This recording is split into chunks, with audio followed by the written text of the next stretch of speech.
Then Ms. Burke will be up next. And I don't see Ms. Campos. 1, 2, 3. Okay. Ms. Burke, if you'll please come forward. Assemblywoman Burke. Thank you. Is presenting on Assembly Bill 852 relating to public works and prevailing wages. Assemblywoman, whenever you're ready, you have the floor. Welcome.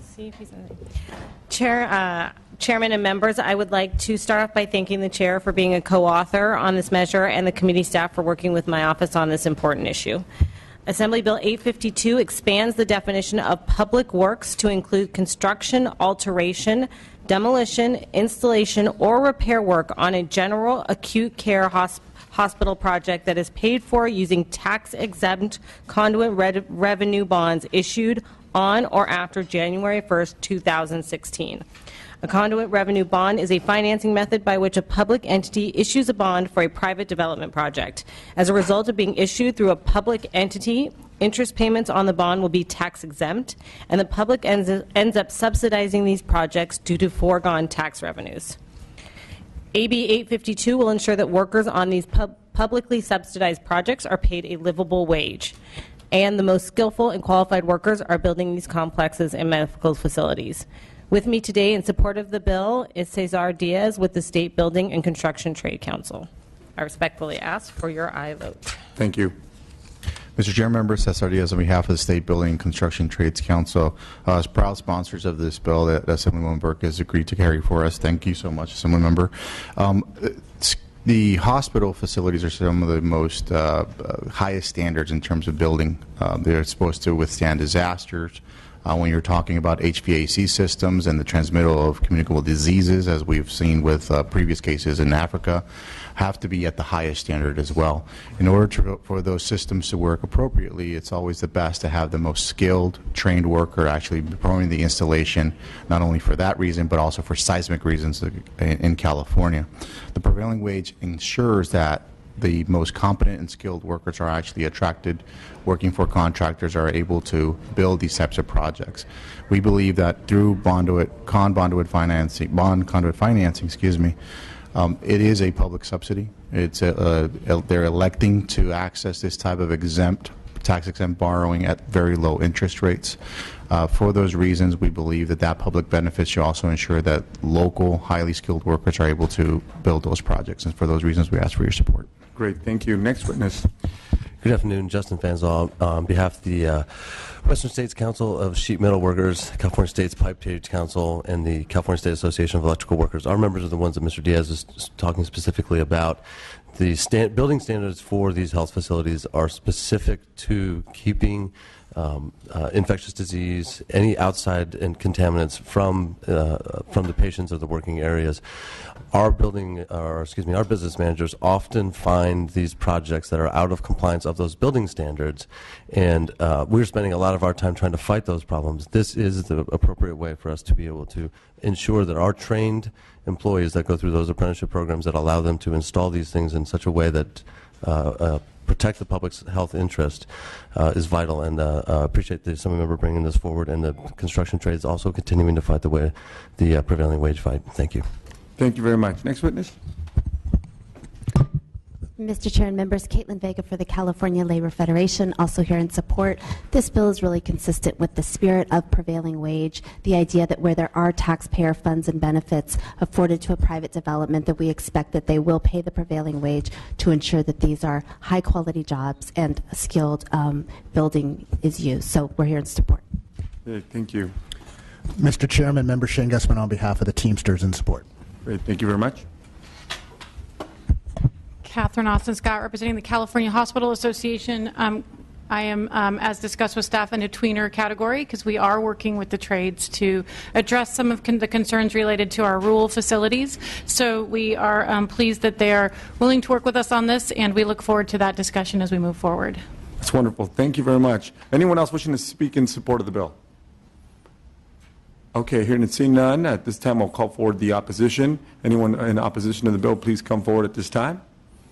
Hearing and seeing none, then we'll take it to the hand. This matter is now in the hands of the committee members. Committee members, any questions or comments? Hearing and seeing none. We have a motion by Assemblymember McCarty and a second by Assemblymember Chu. Assemblywoman Burke, would you like to close? I respectfully request an aye vote. Very good. Madam Secretary, would you please call the roll? Motion is due pass to appropriations. Hernandez. Aye. Hernandez, aye. Harper. No. Harper, no. Chu. Aye. Chu, aye. Lowe. McCarty. Aye. McCarty, aye. Patterson. No. Patterson, no. Thurman. Bill is on call. Need one more vote. Thank you. All right. I'll go get Okay. Up next. Do we have any of the other authors here? Mr. Lackey. All right, Mr. Lackey will be presenting on Assembly Bill 272 relating to California Fair Employment and Housing Act. Mr. Lackey, welcome to the Labor and Employment Committee. Whenever you're ready, you have the floor. Well, thank you very much, Mr. Chair and members. I have the pleasure of presenting to you AB 272, which clarifies that reserve peace officers are employees with protections under the Fair Employment and Housing Act, otherwise sometimes referred to as FEHA. Under existing law, reserve peace officers can be discriminated against because of their race, sexual orientation, or any other protected group. In 2013, there was a court case that created the confusion. It was the case of Estrada versus Los Angeles. The California Court of Appeals found that reserve officers are merely volunteers. This was in direct conflict with Labor Code Section 3362.5, which defines them as employees. In 2014, Governor Brown signed into law Assembly Bill 1443, protecting interns under FEHA, but only protecting volunteers from harassment. If the Estrada case established that they are only volunteers, AB 1443 still left reserve peace officers vulnerable to discrimination. They are considered to be employees by the California Workers' Compensation Law, the California Government Claims Act, and the California Commission on Peace Officer Standards and Training. What this bill, AB 272, does is clarify that reserve peace officers are protected under California's Fair Employment and Housing Act from any kind of discrimination, harassment, and termination based on race, gender, or other traits. I've worked with both Labor and Judiciary committees on amendments that we will be implementing once this bill, if it passes. These amendments will place the provision of AB 272 in a more appropriate code section, or the penal code. And I would like to thank committee staff for the time that they have devoted to working with my office to resolve the technical issues, and I respectfully ask for your aye vote. You got it. Thank you. I would also like to introduce Mr. James Renee. He's of the California Peace Officers Association. Great. Thank you. Welcome. Thank you, Mr. Chair and members of the committee. My name is Jim Renee. I'm a sergeant with the San Fernando Police Department Reserve Division and General Counsel of the California Reserve Peace Officers Association. From the time a person decides to become a reserve police officer or a reserve deputy sheriff, he or she is subject to the same selection and eligibility criteria as full-time police officers and sheriffs. We are required to go through the same psychological testing, the same medical testing, and polygraph testing and background testing. Once we are accepted for employment by typically human resource departments or personnel departments of our agencies, we are required to attend a law enforcement academy and receive the same exact training as full-time officers, depending upon the reserve officer level that we aspire to. Once we pass the academy training and have graduated, we are appointed by our agencies as fully certified law enforcement officers and are sworn in as sworn peace officers, sworn to protect the communities we serve. Once we are put out in the field, we are given the same uniform, the same equipment. We're put in a black and white or other police vehicle and are subject to the same policies, procedures, rules, and regulations of our agencies.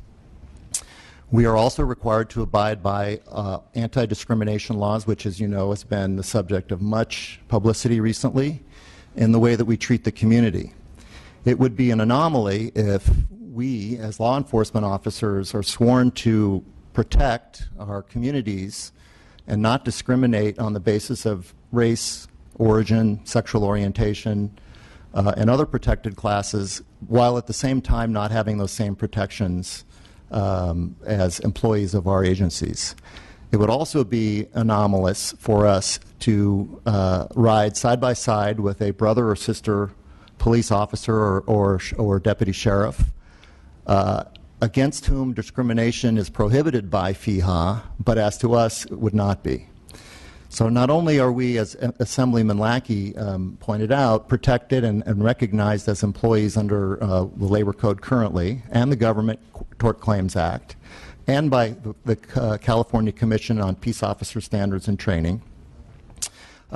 We have a employment profile with Post, and our agencies treat us as employees, and we're required to sign tons of documents as employees of our agencies. Yet we have a situation where a court found us to be essentially volunteers. We believe that's legally and factually incorrect, and we believe the policy of prohibiting discrimination and harassment in the workplace is advanced by Assembly Bill 272, and for that reason I respectfully request your support for this important bill. Thank you. Thank you very much. Any other witnesses in support? Okay, hearing and seeing none, at this time I'll call up opposition, if any. Anyone wishing to speak in opposition? Hearing and seeing none, members of the committee? I respectfully move the bill. Second. Okay, bill's been moved by Vice Chair Harper, seconded by Assembly Member Lowe. Any questions or comments by members of the committee? Hearing and seeing none, Madam Secretary, will you please call the roll? Motion is due pass to Judiciary Committee. Hernandez? Aye. Hernandez, aye. Harper? Aye. Harper, aye. Chu? Aye. Chu, aye. Lowe? Aye. Lowe, aye. McCarty? Aye. McCarty, aye. Patterson? Aye. Patterson, aye. Thurman? That bill is out, sir. Bill is out. Congratulations. Thank you. Thank you. Eduardo Garcia.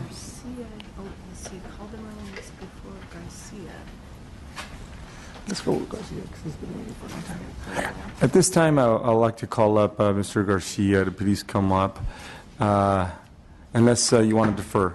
I'll defer to the senior member here. Okay. Assemblymember Calderon, welcome. Whenever you're ready, you have the floor, sir. Oh man, they're calling me senior now? You are a senior member. That Eddie Garcia, he's going to go places.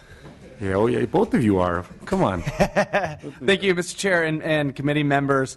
AB 676 will help end discrimination against unemployed workers as they re-enter the job market. Employers and employment agencies will be prohibited from affirmatively asking an applicant to disclose information concerning the applicant's current employment status until the employer has determined that the applicant meets the minimum employment qualifications for the position. Studies have found that the long-term unemployed are discriminated against in the application process, including one that found that long-term unemployed workers with otherwise identical resumes were called back for interviews at rates 45% lower than the short-term unemployed. AB 676 will also prohibit employers, employment agencies, and persons operating a job posting website from publishing an advertisement or announcement for any job that includes a provision stating or indicating that an individual's current employment is a requirement for the job. Although California's unemployment rate continues to fall and economic conditions are improving, this is not translating to the long-term unemployed in California. A Princeton study found that only 11% of those unemployed for more than 6 months will ever regain steady full-time work. AB 676 is a common sense reform with no opposition that will help California's long-term unemployed get back to work. Thank you, and I respectfully ask for your aye vote. Thank you, Assemblymember Calderon. Your first witness, please. Mr. Chair and members, Caitlin Vega for the California Labor Federation, here in support of this measure. As Mr. Calderon stated, this really is about the long-term unemployed and how we figure out how to reintegrate them into the job market. This does not prevent employers from getting access to any information they need. All it does is ensure that your employment status at the moment of employment is not used against you to prevent you from just being given fair consideration. So at a later stage, the employer is free to inquire as to your current state of employment, but at least they give you a shot. They look at your qualifications. And so this really is aimed at this problem of the stubborn numbers on long-term unemployed who have not been able to find their way back into the job market. Thank you. Thank you. Mr. Chairman, members, Shane Gussman on behalf of the Teamsters, the Amalgamated Transit Union, the California Conference of Machinists, IFPTE Locals 20 and 21, and others, all in support of the bill. We really have to find, I think, creative ways to address the chronic unemployment problem, and this is one of those ways. Urge your support. Thank you. Mr. Chair, Member Cesar Diaz on behalf of State Building and Construction Trades Council. As you are aware, the construction industry suffered great losses in employment. A lot of our members work for various employers, as do non-union workers as well. And so this bill is important for them to continue to have employment opportunities in the future. So we urge your support. Thank you. Thank you. Thank you. Thank you. Mariko Yoshihara on behalf of the California Employment Lawyers Association in support. Thank you. Rene Bayardo, SEIU, California, in support. Thank you. Justin Fanzal on behalf of the California State Association of Electrical Workers, the Western States Council of Sheet Metal Workers, California State Pipe Trades Council, all in support. Thank you. Great, thank you. That was a mouthful. Megan Brightwell on behalf of the California Professional Firefighters in support. Great, thank you. All right, that wraps up the support. Anyone wishing to speak in opposition to the bill, please come forward at this time. Going once, going twice. Okay, hearing and seeing none. You're not opposed, Mr. Calderon. All right, very good. So at this time, we'll take it to the members of the committee. Members, any questions, comments? Assemblymember Patterson. Mr. Calderon, the identical bill was vetoed last year.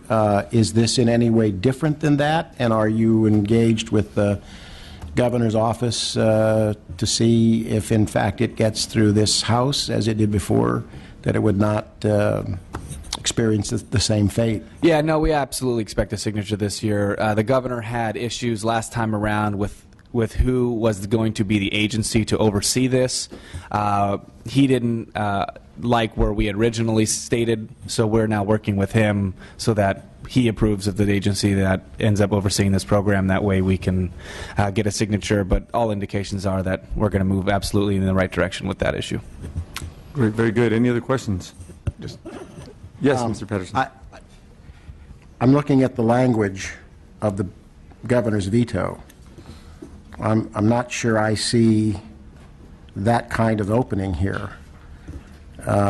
Is there something new in the governor's understanding of this, as far as you're concerned? We've had multiple conversations with the governor about this issue because he was very supportive of the issue. Obviously, I mean, quite honestly, I thought his veto message was a little vague throughout the process. He had never reached out to us to express any concerns specific to whatever his veto message was.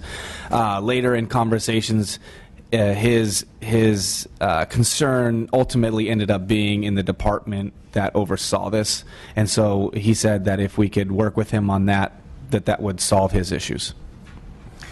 Okay, he said this bill does not provide the proper path to address this problem. Are we looking at a different path than the previous one? The path being the department that oversees.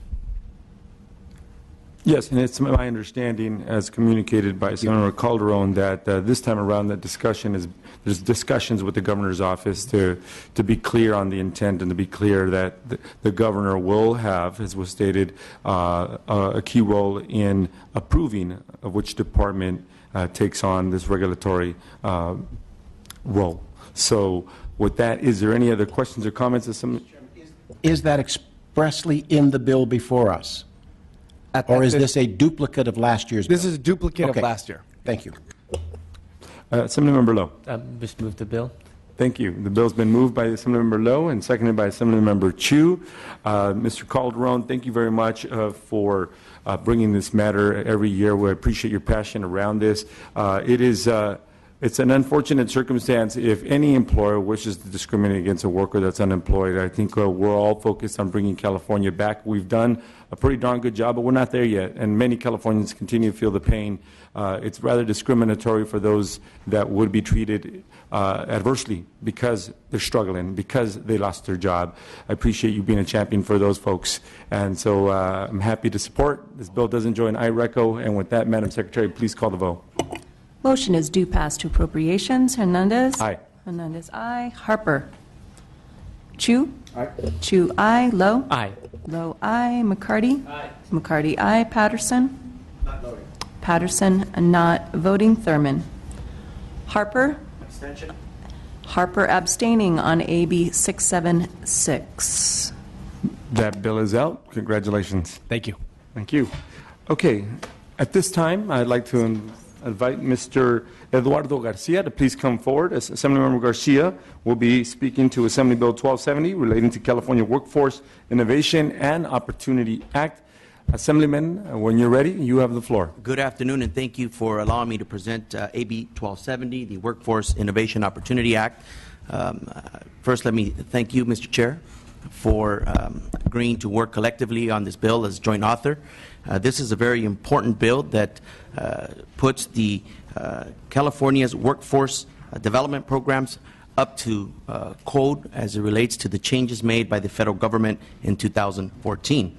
This bill conforms state law to the new federal law, and it maintains the core state policies related to regional economies and sector strategies, preparation of workforce ready to support dominant and emerging industries, and development of career pathways to provide workers with economic security and career advancement. The measure is one of two bills sponsored by the Labor Agency related to the Federal Workforce Innovation Act of 2014. This AB 1270 is a one-year measure designed to make the most immediate and primary technical changes. SB 45 by Mr. Mendoza is a two-year measure designed for the larger policy discussions. I have senior staff members from both Labor Agency and the California Workforce Investment Board here to answer any technical questions. Thank you very much, Mr. Garcia. At this time, your first witness. Sure. All right. Okay. Good afternoon, Mr. Chair. My name is Amy Wilson, and I'm an Assistant Secretary at the Labor and Workforce Development Agency. Thank you. As the Assembly member explained, this is one of two bills being sponsored by the Labor Agency to support the implementation of the Federal Workforce Innovation and Opportunity Act. I'll now hand it over to my colleague Dan Rounds at the Workforce Board to explain more in detail about the bill. Thank you. Thank you, Mr. Chair and members of the committee. My name is Dan Rounds, and I staff the California Workforce Investment Board on research and policy matters. AB 1270 is one of two bills being sponsored by the Labor and Workforce Development Agency and supported by the Workforce Board to update the State Workforce Act to reflect changes in federal law. This bill makes non-controversial and technical changes to state law while retaining statewide policy initiatives that the legislature has passed over the past several years. We have tried to artfully craft a measure that makes the necessary updates while ensuring policies adopted by the legislature continue to drive the state's workforce program in a manner that is consistent with the federal law. The good news is that the Federal Workforce Innovation and Opportunity Act is largely consistent with and builds off the recent workforce policy innovations adopted by both the legislature and the governor. Through a number of statutory changes, the workforce system in California has been reoriented to provide greater emphasis on investment in skills development, program coordination across workforce and education systems, greater responsiveness to labor market trends and business needs, and more emphasis on regional organizing, as well as the building of career pathways to facilitate movement out of poverty. We are pleased that the chair is joining as joint author of the bill, and we thank Assemblyman Garcia for partnering with us, and we respectfully ask for your support on the bill. Thank you very much. Next witness in support. Good afternoon, Mr. Chairman and members. My name is Nick Lorette de Mola, speaking on behalf of the California Workforce Association. We represent the 49 local workforce investment boards around the state and have representatives from K-12, higher education, industry, labor, and community-based nonprofits. The business-led local workforce system we represent last year served over 1 million of California's job seekers and tens of thousands of businesses in the state. CWA appreciates the flexibility that WIOA, or the Opportunity Act, as we've taken to calling it, grants the governor and the California Workforce Investment Board to set the state's workforce priorities and to collaborate across systems to meet those priorities. We therefore support AB 1270 as a conforming measure and the opportunity it currently provides stakeholders to engage in crafting workforce policies across the state. The implementation of the Opportunity Act in California is a significant undertaking, and we look forward to continuing to engage with you on this bill. To that end, we offer ourselves as a resource for this committee. Thank you, and I appreciate your time. Thank you very much. for the following speakers in support, it would just be name, organization, and I'm Ernie Silva with the School for Integrated Academics and Technologies at Dropout Recovery High School, and we are in support of AB 1270. great, thank you. Hi, Marty Fisher, California Chamber of Commerce, in support. Wonderful. Thank you. Anyone else wishing to speak in support? All right. Hearing and seeing none, let's move to the opposition. Anyone wishing to speak in opposition to the bill, please come forward. Hearing and seeing none, at this time, we'll take it to the members of the committee. Mr. Lowe. I'd like to move the bill. Okay, the bill's been moved by Assemblymember Lowe, seconded by Assemblymember McCarty. Any other questions or comments? Hearing and seeing none, Mr. Garcia, would you like to close? Mr. Chair, just thank you and members of the committee, along with your staff who's worked with our team here to bring this bill forward. I ask for your aye vote. Thank you very much, Mr. Garcia. I want to thank you very much for bringing this bill forward, and thank you for giving me the honor of allowing me to be a joint author on the bill. I think the reauthorization of our workforce system represents a real opportunity to change the entire system for the better. I look forward to working with you as respective chairs to our respective committees on implementing these important changes to the system. So with that, the bill does enjoy an aye recommendation. Madam Secretary, please call the vote. Motion is due pass to Jobs Committee. Hernandez? Aye. Hernandez, aye. Harper? Abstain. Harper abstaining. Chu? Aye. Chu, aye. Lowe? Aye. Lowe, aye. McCarty? Aye. McCarty, aye. Patterson? Thurman? That bill is out, sir. Bill is out. Congratulations. Thank you. Thank you. Okay. Who's up next?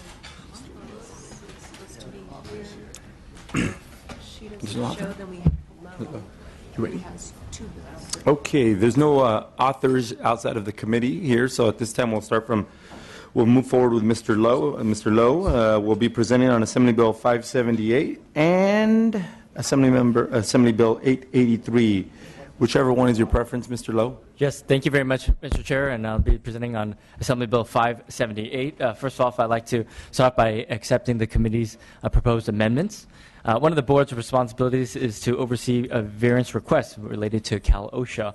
And because of this, the bill is looking at when a property owner is constructing a building and they want to have an elevator installed. Unfortunately, the regulations for elevator constructions are so out of date from the new elevators being installed today that a variance is often required from the standards board. Because of this, more than 95% of variance requests each year are for property owners asking for changes to be made in the construction or repair of conveyance systems, generally elevators or escalators.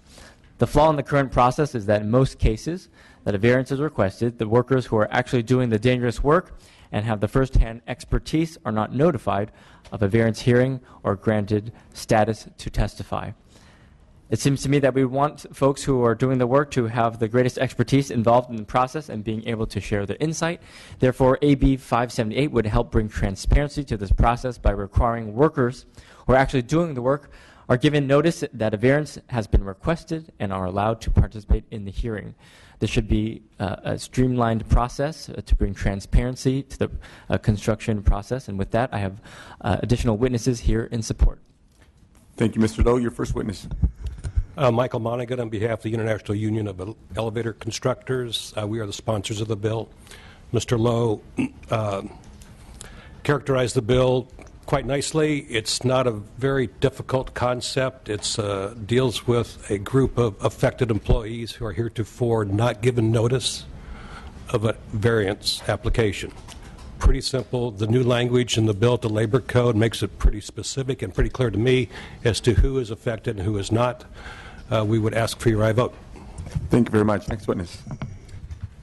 Good afternoon, Mr. Chairman, members of the committee. My name is Eric McClaskey. I'm the business manager of the International Union of Elevator Constructors, Local 8, based in San Francisco.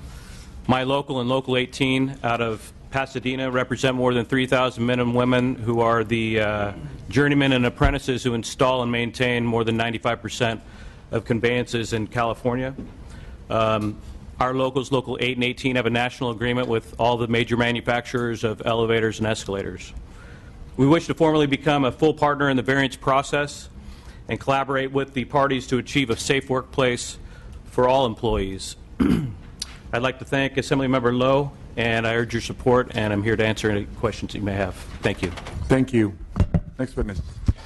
Good afternoon, Justin Fanzel on behalf of the California State Association of Electrical Workers. To offer just a small piece of testimony to clarify any confusion about this bill. About 95 to 98% of all variances that the board sees are conveyance variances that the elevator constructors folks are a part of. The electricians aren't filing variances. However, we are on job sites, oftentimes with these folks. Safety is a very important thing when you're talking about an elevator or installing conduit and electrical wiring. What we need to know while we're on a job site doing our job is that our brothers and sisters from the Elevators Union have had an opportunity to vet all safety issues at the appropriate place.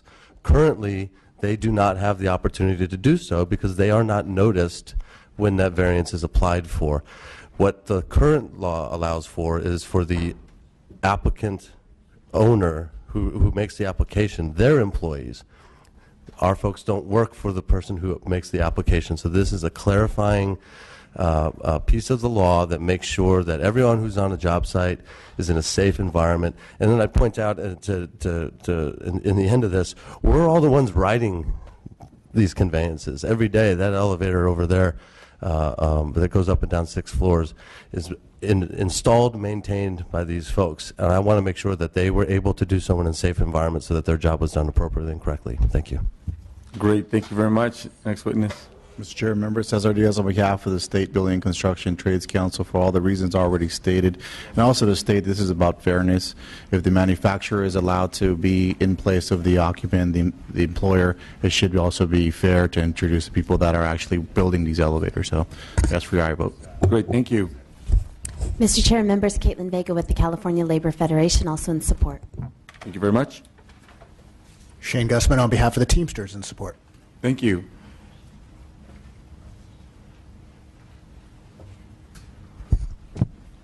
Thank you, Chairman and members. Tristan Brown with the California School Employees Association, also in support. Thank you, Mr. Brown. Anyone else wishing to speak in support of the bill?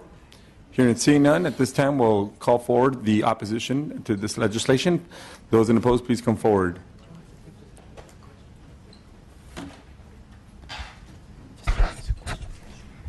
Welcome, and whenever you're ready. Okay, Marty Fisher on behalf of the California Chamber of Commerce, and we are here in opposition.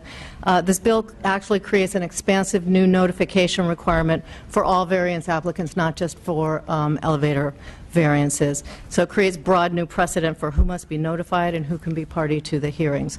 We're opposed to this broad expansion of requirements because it's unnecessary and it opens the door to abuse.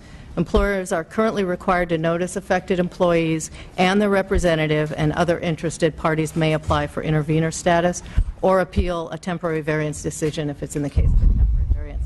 The bill instead proposes to shift the burden to the employer to determine who in the universe may be interested. This not only creates additional and unnecessary administrative and search burdens for employers, but it also interferes with the employer's legitimate pursuit of a variance. Conveyances covered by the elevator safety orders have separate requirements in the variance regulations, not in the variance statute. So this is where we recommend that any problems with the variance process be addressed, is in the variance requirements for conveyances so that they can bridge that gap between the building owners and the installers. Great, thank you. Next witness. Good afternoon. Matthew Allen with Western Growers Association. We are opposed to the bill as well and would echo the comments from the Chamber. Again, the language in the bill is not specific just to elevators and conveyances, but to permanent and temporary variances in general. And for those reasons, we are concerned about the bill and believe that it unduly interferes with the ability of an employer to pursue a variance. Thank you very much. Next witness. Brian Little with California Farm Bureau Federation, also in opposition. Thank you. Thank you.